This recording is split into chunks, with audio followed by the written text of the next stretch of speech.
Elle avait 16 ans lorsqu'elle a été violée. Personne n'a cru à son histoire au moment des faits. Aujourd'hui, elle veut se faire entendre.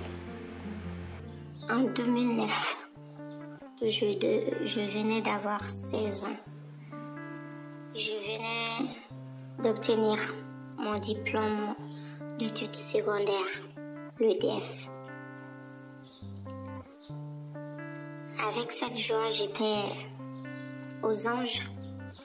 Mon père était fier de moi. Ma mère était fière de moi, toute la famille. Et après les examens,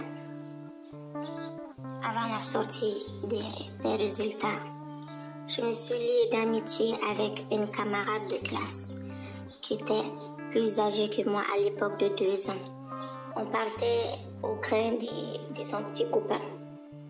Et là-bas, l'un des amis de son petit copain m'a vue. Et il a dit à la fille, à ma camarade, qu'il voulait sortir avec moi.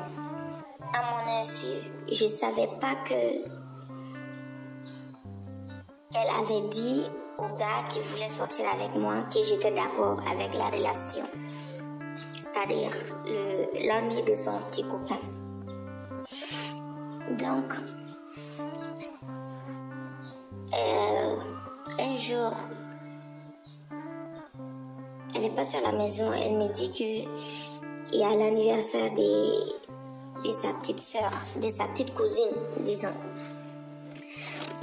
qu'elle aussi avait son mec dans le même grain que son petit copain.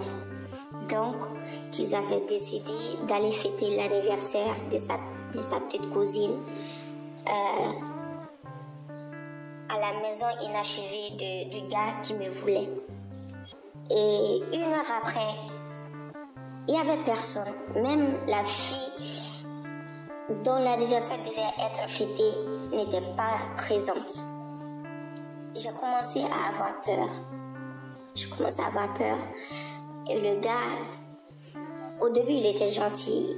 Il m'a proposé à boire, il a allumé la télé, il m'a demandé de me mettre à l'aise, que mon amie ne va plus tarder, qu'elle était partie acheter des amuse-bouches, des trucs comme ça pour la fête, qu'elle va arriver avec sa soeur. Et 15h, 16h, 17h, 18h, 19h, le gardien, il a envoyé le gardien, je ne sais pas chercher quoi, en tout cas, le gardien est parti, on était 2. Et quand j'ai essayé d'appeler à nouveau mon amie, elle était sur le répondeur. C'est là que je me suis rendu compte que je me suis fait piéger. Il m'a jeté sur le lit.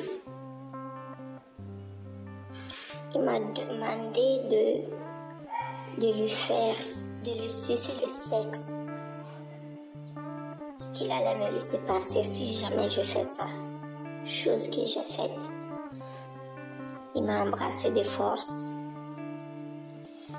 Et après, il m'a dit de me lever. Je me suis levée. Il m'a jeté de nouveau sur le lit. Il a défait les oreillers, au fait. Et le morceau de tissu avec lequel on habille les oreillers, il a pris ça, il a mis ça dans ma bouche. Donc je pouvais pas crier. Personne ne pouvait m'entendre.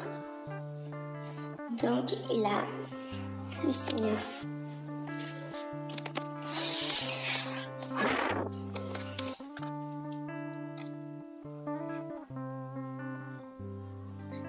Il a écarté mes jambes. Quand il a écarté mes jambes, il a vu que j'étais encore vierge. Et je me rappelle, il a dit merde. Il s'est calmé pendant un moment, pendant un court instant. Et après,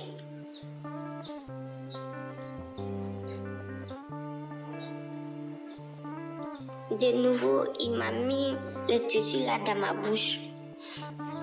Il m'a mise sur les 4 pattes, en position de 4 pattes. Et là, ça a été l'enfer pour moi. Je ne connaissais pas d'homme. Je ne connaissais aucune pratique sexuelle. Il m'a fait une pénétration anale jusqu'à ce qu'il est venu. Quand il s'est rhabillé, il m'a dit que t'inquiète pas, ne t'en fais pas. Tant que tu ne diras rien à personne, personne ne saura ce qui s'est passé. Quand je suis rentrée, j'étais en panique. J'ai crié, je disais qu'il m'a violée et les gens, mes tantes, mes cousins, tout le monde me demandait qui t'a violée, qui t'a violée, qui t'a violée. J'ai dit il m'a violée, il m'a violée, il m'a violée. C'était devenu ma chanson. J'ai dit il m'a violée, je pleurais, il m'a violée, il m'a violée. Et là, il y a une de mes soeurs qui a suggéré qu'on m'amène dans notre SESCOM, le SESCOM de notre quartier, pour qu'il puisse m'examiner si réellement j'ai été violée. Il y avait une femme là-bas. Elle m'a examinée, elle me dit, mais qu'est-ce qui n'a pas marché? Je dis, pourquoi? Tu cries au viol alors que tu es toujours vierge. Je dis, mais je vous jure qu'il m'a violée. La dame ne m'a pas cru. Elle est sortie de la salle. Elle a dit à ma famille que peut-être qu'il y a quelqu'un qui a essayé de faire des choses, des adultes avec moi. Je suis en panique, j'ai crié au viol, mais que tout va bien. Il a rassuré ma famille que je suis toujours vierge, que ma mère même peut venir voir. Donc ma famille a laissé tomber comme ça.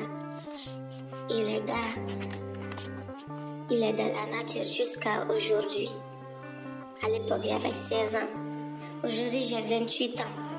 Le gars, il est dans la nature. Ma famille a préféré taire, a préféré tourner la page. En gros, ils ont cru au gars qui m'a violée plutôt qu'à moi. Moi, leur sang, ça me fait mal de le dire.